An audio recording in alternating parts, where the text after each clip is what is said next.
नमस्कार साथियों, स्वागत है आपका ब्राइट एग्रो क्लासेज के ऑनलाइन प्लेटफॉर्म पर। दोस्तों, हम बात करने वाले हैं एग्रोनॉमी की और एग्रोनॉमी में हमारे क्रॉप्स चल रही है, यानी कि मुख्य रूप से जो क्रॉप्स की है उनकी हम बातें कर रहे हैं। जो दो क्रॉप्स थी वो आपको कमलेश जी सर ने कवर करवाई थी, उसके बाद में हमने शुगरकेन की बात की, ठीक है। और इसके साथ में ही आपको और अदर जो क्रॉप्स है उनकी भी हमने बातें की है। आज जो आपकी क्रॉप्स रहने वाली है जिसकी हम चर्चा करेंगे, आज वाला जो टॉपिक है बहुत ही प्यारा टॉपिक रहने वाला है और टॉपिक का नाम क्या है? चना, यानी कि ग्राम की हम बात करने वाले हैं, ठीक है। बहुत ही इंपॉर्टेंट पल्स के रूप में यानी कि दालों के रूप में होता है और ज्यादातर यदि हम भारत की बात करें तो भारत में तो अधिकतर जो दालें इस्तेमाल की जाती है उनमें जो प्रमुख भाग होता है वो किसका होता है? चने का ही होता है, ठीक है। और चने की दाल वैसे स्वादिष्ट भी लगती है खाने में भी, तो वैसे भी लोग इसको पसंद करते हैं। चलो जी, इसके बारे में हम बात करते हैं। पहली बात तो जितनी भी ये जो दालें है ना वो अधिकतर कौन सी फैमिली में आती है, तो हम कहते हैं ये लेग्यूमिनेसी फैमिली की है, ठीक है। लेग्यूमिनेसी फैमिली की हम खास बात की बात करें तो हम कहते हैं कि इनकी जड़ों में क्या होती है? गांठें पाई जाती है और ये जो नाइट्रोजन है उसका फिक्सेशन करने का काम करती है। साइसर एराइटिनम इसका बॉटनिकल नेम होता है। क्या नाम है भाई?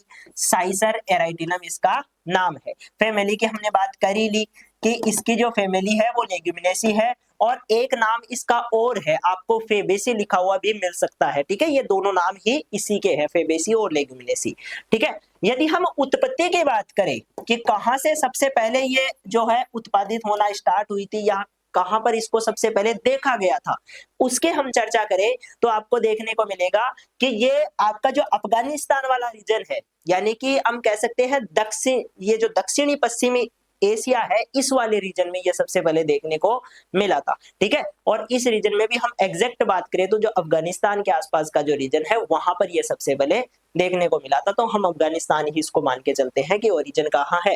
अफगानिस्तान में है, ठीक है। तो हमने बात की फेबेसी की, इसके साथ में ही हम कह रहे हैं कि उत्पत्ति कहाँ है?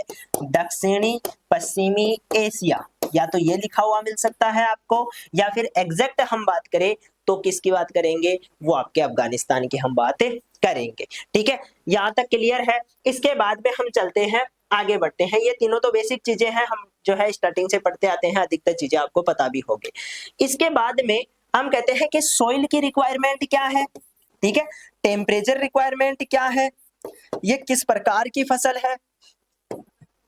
तो बलुई दोमट जो मिट्टी है वो आपकी बेस्ट मानी जाती है, किसके लिए? चने के लिए। किस मिट्टी की बात कर रहे हैं भाई? बलुई दोमट मिट्टी की हम बात कर रहे हैं, ठीक है। बलुई दोमट मिट्टी,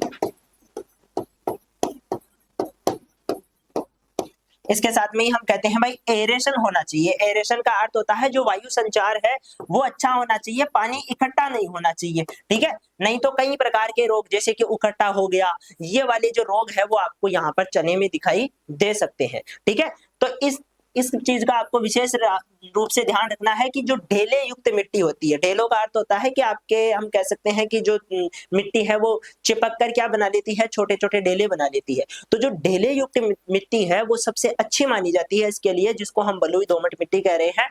और साथ में हम ये भी कह सकते हैं कि पीएच रेंज, जो पीएच रेंज है वो आपके 6.5 से लेकर 7.5 के बीच में देखने को मिलती है, ठीक है। हाँ, एक चीज इसमें ये जरूर ध्यान रखना है कि ये बिल्कुल भी पानी, जो भरा हुआ पानी है उसको सहन नहीं कर पाती है, उसके प्रति ये क्या होती है? ससेप्टेबल होती है। यदि थोड़े टाइम भी पानी भरा हुआ रह गया है खेत में तो इसका मतलब इसमें रोग हो जाएंगे, कई प्रकार के रोग हो जाएंगे, या रोग भी नहीं होंगे तो ये सही ढंग से जो है सर्वाइव नहीं कर पाएगा। ये चीज आप विशेष रूप से ध्यान रखोगे, ठीक है।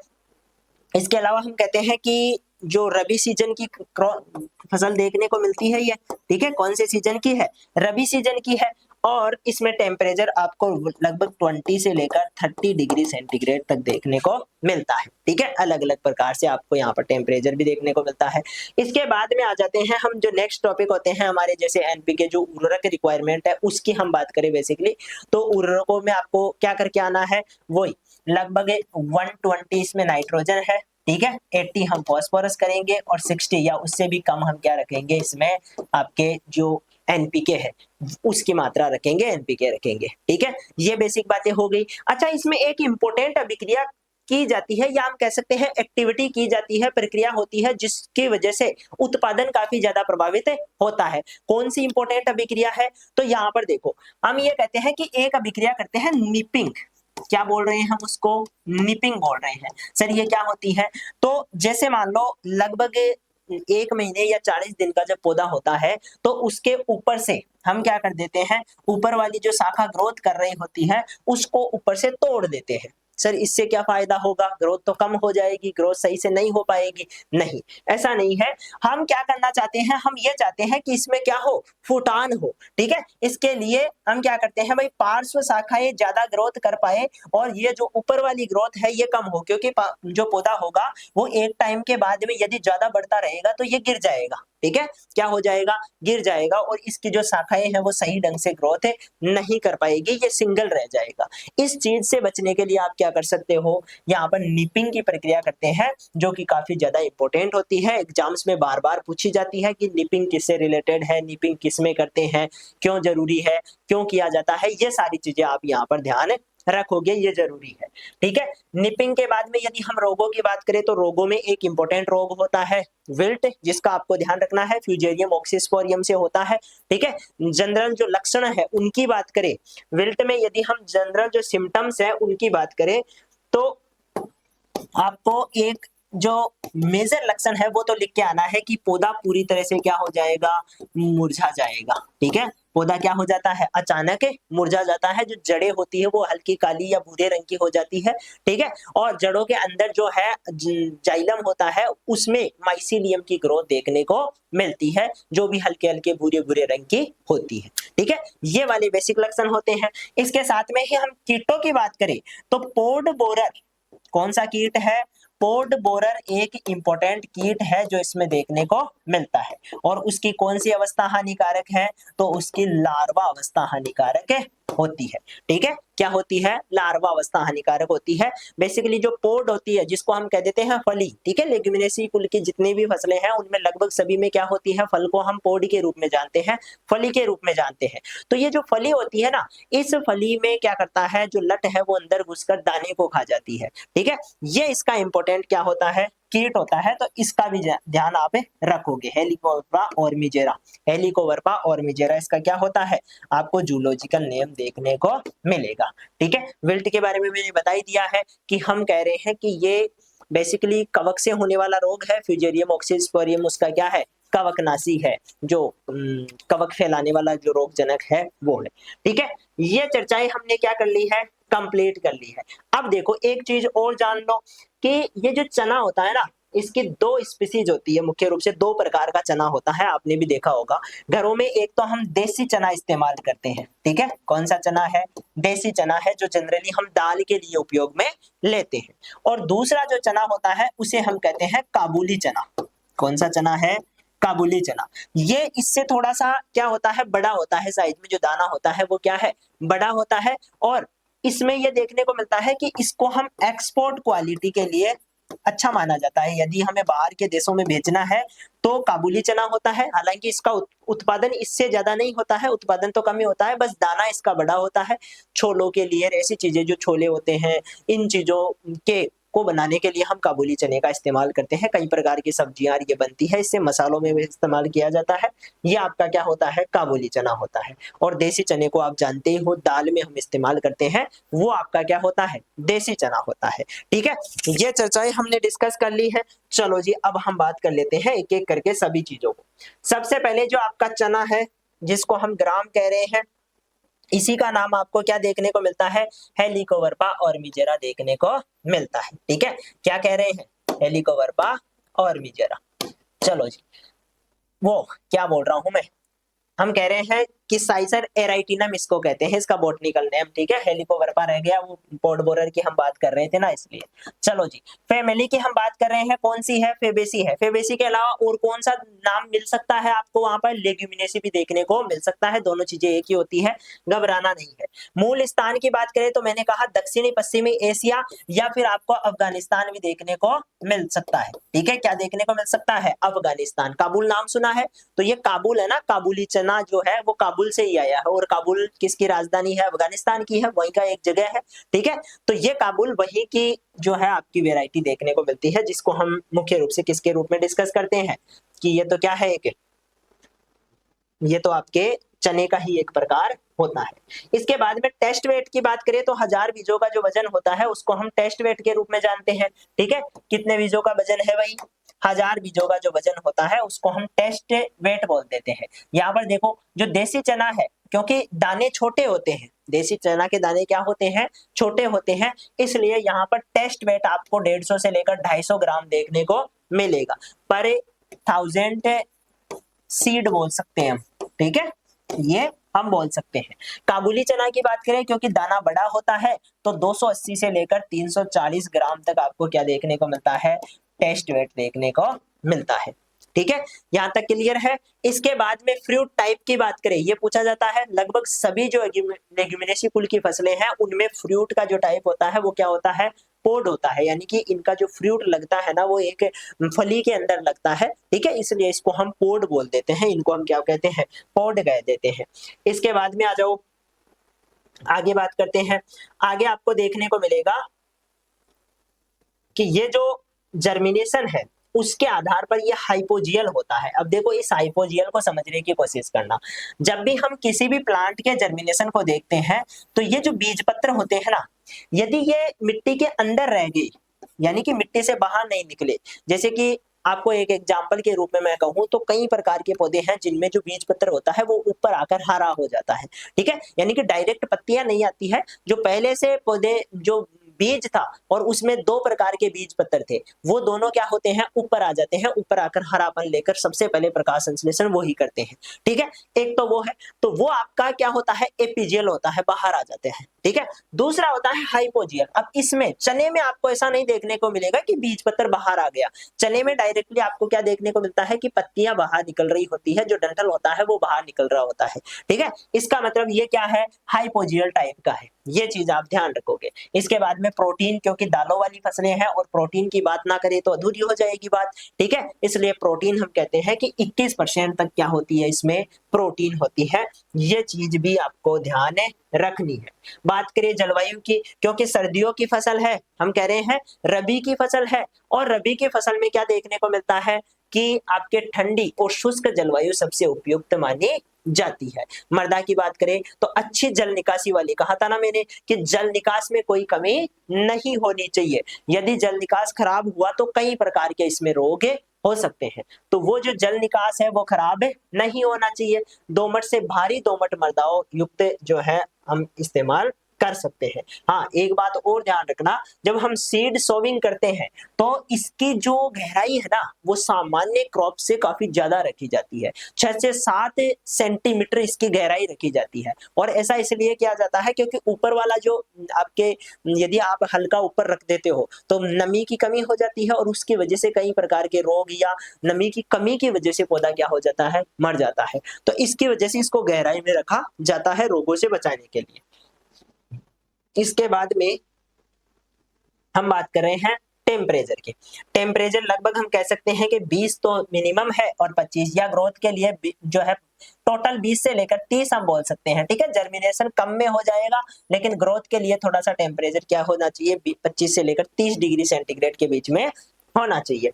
ये हो गया। पुष्पन के समय उच्च तापमान उपज को घटाता है। यदि ज्यादा टेम्परेचर किसके टाइम पे हुआ? जब फ्लावरिंग हो रही थी, हालांकि होता नहीं है क्योंकि सर्दियों का टाइम होता है, फ्लावरिंग के टाइम पे अधिकतर टेम्परेचर कम ही देखने को मिलेगा।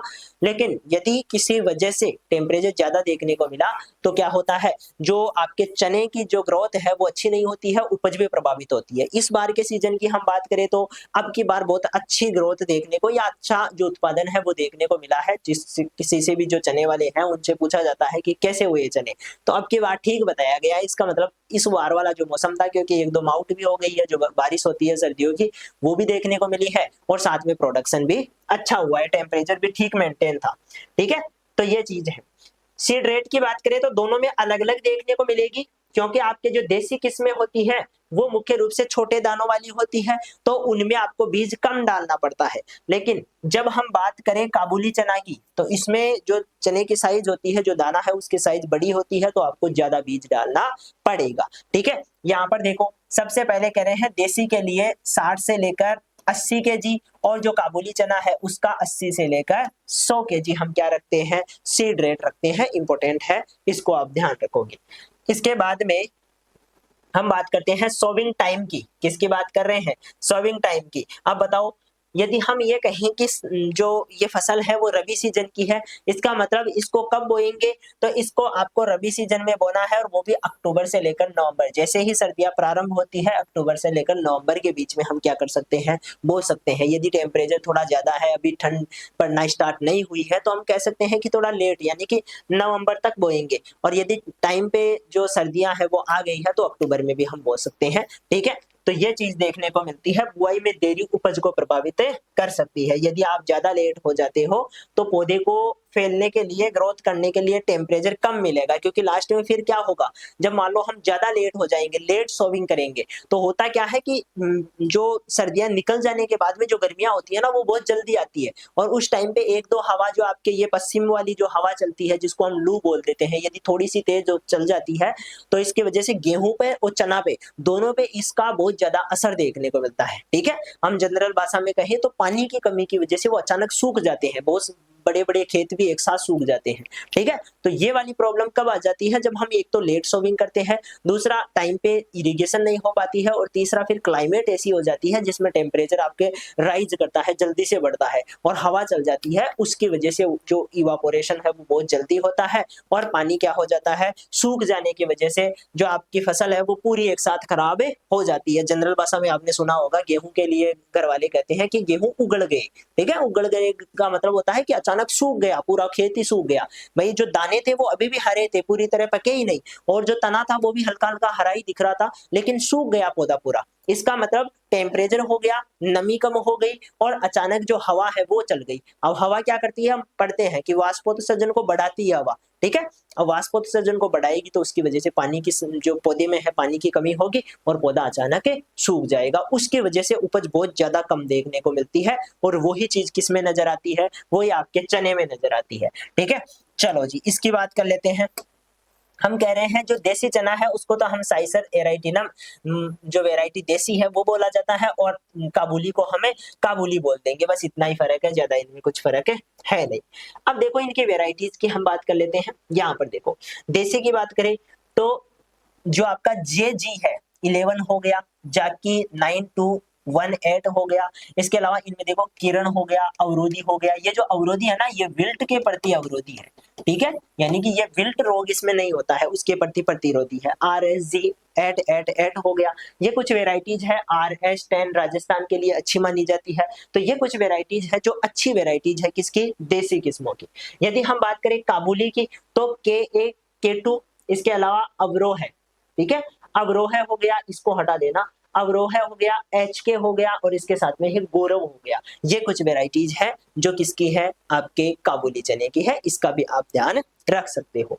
ठीक है, हाँ एक बात ये भी ध्यान रखना कि जो देसी होता है ना वो टॉलरेंट होता है रोगों के प्रति, जबकि काबुली जो होता है वो एक्सपोर्ट क्वालिटी उसकी अच्छी होती है। यानी कि जब बाहर के देशों में भेजना हो ना, तो हम चना कौन सा भेजते हैं, काबुली चना भेजते हैं, क्योंकि बाहर ये ज्यादा पॉपुलर है। ठीक है, और जब हमें रोगों से लड़ने की क्षमता की बात करें तो कौन सा अच्छा है, तो आपका ये जो देसी चना है ये अच्छा माना जाता है। ठीक है, देसी चीजें वैसे भी हम ये कहते हैं कि ये अधिकतर रोगों से लड़ने की इनकी क्या होती है, बहुत अच्छी क्षमता होती है।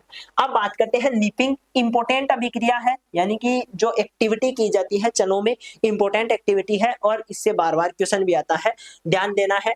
जो शीर्ष कलिका है उसको हटा देंगे, जिससे कि पार्श्व कलिकाओं क्या हो, उनमें वृद्धि अधिक हो सके। भाई यदि पौधा ऐसे बढ़ता रहेगा तो ऐसे ही बढ़ता रहेगा, उसमें ये जो साइड वाली शाखाएं हैं ये नहीं बढ़ेगी। लेकिन हम जब एक टाइम के बाद में, लगभग 30 से 35 दिन के बाद में, यहाँ से हम ऊपर से तोड़ देंगे, तो फिर ऊपर से तो बढ़ेगा नहीं, तो कहाँ से बढ़ेगा, फिर साइड वाली जो शाखाएं हैं वो ज्यादा बढ़ेगी। इसके वजह से उत्पादन भी बढ़ता है, पौधा अपना आकार भी सही घेरता है, और ऊपर नहीं जाने की वजह से जो गिर जाएगा बाद में, मान लो यदि ज्यादा लंबाई हो जाएगी तो गिरेगा, तो वो गिरने वाला जो डर है वो भी नहीं रहता है। इस प्रकार से इसमें क्या होती है, अच्छा ये चीजें देखने को मिलती है। इससे क्या होगा, तो ब्रांचेज जो है बढ़ेगी और यील्ड भी क्या हो जाएगी, इंप्रूव हो जाएगी, बढ़ जाएगी। ठीक है, इसके बाद में हम चलते हैं इरिगेशन। अब देखो सर्दियों के टाइम की फसल है, इरिगेशन हम कम करते हैं, लेकिन फिर भी यदि सिंचित क्षेत्र है तो वहां पर इरिगेशन करनी पड़ेगी। असिंचित क्षेत्रों में तो इरिगेशन कैसे करोगे, मुख्य रूप से बारिश के आधार पर ही जो है चना हो जाता है। ठीक है, जैसा कि इस बार हुआ था, इस बार अच्छी 2 से 3 बार अच्छी बारिश हुई, उसकी वजह से चनों की ग्रोथ अच्छी देखने को मिली और बहुत अच्छे चने, जो असिंचित क्षेत्र है उसमें अच्छे चने हुए हैं। ठीक है, लेकिन सिंचित क्षेत्र में हम क्या कर सकते हैं, तो सिंचाई कर सकते हैं। इसलिए हम कहते हैं जनरली ये जो रेन फेड क्रॉप है उसके लिए इस्तेमाल किया जाता है। क्रिटिकल स्टेज की हम बात करें तो ब्रांचिंग, शाखाएं निकलना, फ्लावरिंग, फूल आना और पॉड फॉर्मेशन, फली बनना, इस टाइम पे हमें सिंचाई देनी चाहिए। ठीक है, यदि शाखाओं के टाइम पे सिंचाई देंगे तो शाखाओं की ग्रोथ सही होगी, फ्लावरिंग के टाइम पे सिंचाई देंगे तो फूल सही आएंगे, और जब फूल सही आएंगे तो उनसे फलियां भी सही बनेगी, यानी कि फलियों के टाइम पे भी आपको क्या देना है, पानी देना है। ठीक है, चलो इसके बाद में फर्टिलाइजर की हम बात कर लेते हैं। देखो हाँ, ये मैंने स्टार्टिंग में जब मैं बता रहा था तब मैंने 120 स्टार्टिंग में बता दिया था, बाद में मेरे दिमाग में आया कि ये तो आपके लेग्यूमिनेसी कुल की फसल है। ठीक है, और लेग्यूमिनेसी कुल में क्या होता है कि नाइट्रोजन आपको कम देना होता है। ठीक है, नाइट्रोजन क्या देना होता है, कम देना होता है। तो यहाँ पर हम कहेंगे कि नाइट्रोजन तो 20 केजी ही रखेंगे, 60 केजी और 40 केजी हम क्या देंगे, एनपीके देंगे। ठीक है, ये ध्यान रखोगे। बाकी 5 से लेकर 10 टन हम क्या दे सकते हैं, जो बेसल डोज के रूप में हम जो अपनी देसी खाद है, जिसको हम गोबर की खाद भी कहते हैं, ये भी हम दे सकते हैं, कोई दिक्कत वाली बात नहीं है।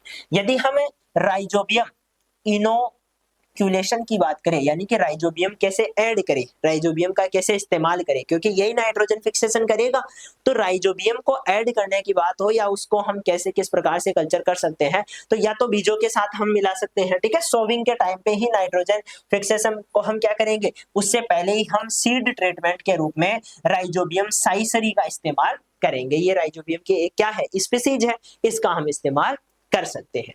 ठीक है, चलो इम्प्रूव नाइट्रोजन ये तो हम कर ही चुके हैं। डिजीज, रोगों की हम बातें कर लेते हैं।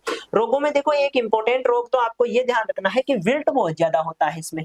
कौन सा रोग होता है, विल्ट। विल्ट के लक्षण मैंने बता दिए आपको कि सबसे पहले पौधा मुरझाता है, पत्तियां क्या हो जाती है, पत्तियां इस प्रकार से, मान लो ये छोटी टहनी है भाई, नॉर्मल पत्तियां कैसी होती है, इस प्रकार से होती है। ठीक है, ऐसे, लेकिन इसमें जब पत्तियां हो जाएगी तो इस प्रकार की, यानी कि नीचे की तरफ झुक जाएगी और फिर सूख जाएगी। तो ऐसी वाली पत्तियां दिख जाए इसका मतलब विल्ट हो गया है। जड़ें हल्की हल्की भूरी हो जाती है और जड़ों के अंदर हमें माइसीलियम नजर आता है। माइसीलियम की जो ग्रोथ होती है वो हो जाती है, वो जाल बना लेती है और न्यूट्रिएंट ऊपर नहीं आने देती है, इसके वजह से ऐसा होता है। ठीक है, तो ये बेसिक बातें हैं, इनको आप ध्यान रख सकते हो। यहाँ देखो कंट्रोल के लिए, इसके कंट्रोल के लिए हम क्या करेंगे, सीड ट्रीटमेंट कर सकते हैं, कार्बेंडाजिम और रेजिस्टेंट वेराइटीज हम इस्तेमाल कर सकते हैं, यानी कि ऐसी वेराइटी जो रोग प्रतिरोधी है उनका हम इस्तेमाल करेंगे। या कार्बेंडाजिम जो कि आपकी क्या होती है, एक फंजीसाइड होती है, कवकनाशी होती है, उसका भी हम इस्तेमाल कर सकते हैं। इसके बाद में जो आपका एस्को, इसको हम एस्को चाइटा रेबी भी बोल देते हैं, बाकी जो है प्रोनाउंसिएशन आप कर सकते हो। इसका मुख्य रूप से ये ब्लाइट होता है। ठीक है, ब्लाइट का अर्थ समझते हो, अचानक जो स्पॉट बनते हैं। ठीक है, यानी कि पत्तियों के ऊपर मरे हुए जो सूखे हुए स्पॉट होते हैं, धब्बे होते हैं, वो दिखाई देते हैं। बैक्टीरिया से होता है बेसिकली, वो बैक्टीरिया के, इसी से, कवक से ही होता है, बैक्टीरिया नहीं है ये, लेकिन इसको ब्लाइट कहते हैं। ठीक है, जब भी बैक्टीरियल ब्लाइट की बात करते हैं तो वहां पर हमेशा ब्लाइट के आगे बैक्टीरियल लिखा हुआ आएगा। ठीक है, नॉर्मल ब्लाइट लिखा हुआ है इसका मतलब कवक से होने वाला रोग है, और यदि बैक्टीरियल ब्लाइट लिखा हुआ है इसका मतलब वो बैक्टीरिया से होने वाला है, ये आप समझ सकते हो। तो यहाँ पर बैक्टीरियल नहीं है, इसका मतलब कवक से होने वाला रोग है। और नियंत्रण करने के लिए हम वही आपके मेनकोजेब, जो अगेन एक क्या है, कवकनाशी है। ठीक है, इस कवकनाशी का हम इस्तेमाल कर सकते हैं, फंजीसाइड होता है, इसका इस्तेमाल कर सकते हैं। यदि हम कीटों की बात करें तो कीटों में इंपॉर्टेंट कीट है आपका पोड बोरर, जिसको हम फली छेदक भी बोल देते हैं, फल छेदक भी बोल देते हैं। ठीक है, नाम क्या है, तो हेलिकोवर्पा आर्मीजेरा, इसका ध्यान रखना है। हेलिकोवर्पा आर्मीजेरा क्या है, इसका नाम है। साथ में हम कहते हैं ये नीम बेस्ड पेस्टिसाइड है। जो फिरोमोन ट्रैप है वो भी हम इस्तेमाल कर सकते हैं। एक तो क्या है, इनका कंट्रोल करने के लिए हम क्या कर सकते हैं, जो नीम की खली होती है या नीम के जो रस होता है, नीम का तेल होता है, उसका इस्तेमाल करके इनको भगा सकते हैं। ठीक है, एक तो उससे नियंत्रित कर सकते हैं, या फिर फेरोमोन ट्रैप जो कि आपका एक तरह से हम कहते हैं भाई फिजिकल मेथड होता है, उसके द्वारा भी हम इसको कंट्रोल कर लेते हैं। बाकी स्प्रे भी हम कर सकते हैं, ठीक है। अब देखो कटवर्म या एफिड की हम बात कर रहे हैं, ये इनिशियल स्टेज पे लगते हैं। कटवर्म का अर्थ होता है जैसे मान लो ये पौधा है, ठीक है, जो कटवर्म होता है ये पौधा है और ये सरफेस है, तो यहाँ से पौधे को काट देता है, ठीक है, यहाँ से पौधे को ये क्या करता है, काटता है। और जो एफिड होता है वो पत्तियों के ऊपर चिपक कर क्या करता है, रस अवशोषित करता है। इसके कंट्रोल के लिए क्लोरोफोरिफॉस या डाइमिथोएट हम इस्तेमाल कर सकते हैं। दोनों ही क्या है, इंसेक्टिसाइड है, कीट मारने वाली दवाएं है, इनका हम जो है इस्तेमाल करते हैं। यहाँ पर आपको उपज देखने को मिलती है। देसी की जो उपज है वो 18 से लेकर 20 क्विंटल होती है और काबुली की 15 से लेकर 18 होती है। काबुली की आपको कम देखने को मिलेगी, ये ध्यान रखना, ठीक है। काबुली के जो दाने हैं वो ही मोटे दिखाई देते हैं लेकिन उपज कम होती है। जबकि हम देसी की बात करें तो देसी की उपज ज्यादा होती है, दाने इसके छोटे होते हैं, यानी कि इसका जब हम सीड रेट इस्तेमाल करते हैं तो वो भी आपको क्या देखने को मिलती है, कम ही देखने को मिलती है, ठीक है, लेकिन उपज ज्यादा होती है। तो ये चीज आप ध्यान रखोगे। ये आपका जो क्लास थी, जो हमने डिस्कस किया है, बहुत प्यारी क्लास थी और हमने चने के बारे में कंप्लीट बातें कर ली है। रोग कौन से लग रहे हैं, कीट कौन से लग रहे हैं, और भी बहुत सारे रोग लगते हैं, लेकिन इंपॉर्टेंटली आपको 1 से 2 रोग लिख के आने होते हैं जो इंपॉर्टेंट होते हैं, तो उनकी हमने चर्चा कर ली है। बाकी जो वेराइटीज है उनकी हमने बातें की, सॉइल रिक्वायरमेंट, टेम्परेचर, इन सब की बातें की। बेसिक बातें जैसे रबी क्रॉप है, लेग्यूमिनेसी कुल की है, नाइट्रोजन फिक्सेशन होता है, ये सारी बातें मैंने आपको बताई दी है। ये भी आप लिख सकते हो, कोई दिक्कत वाली बात है नहीं है, ठीक है। तो मिलेंगे नेक्स्ट क्लास में, तब तक के लिए धन्यवाद।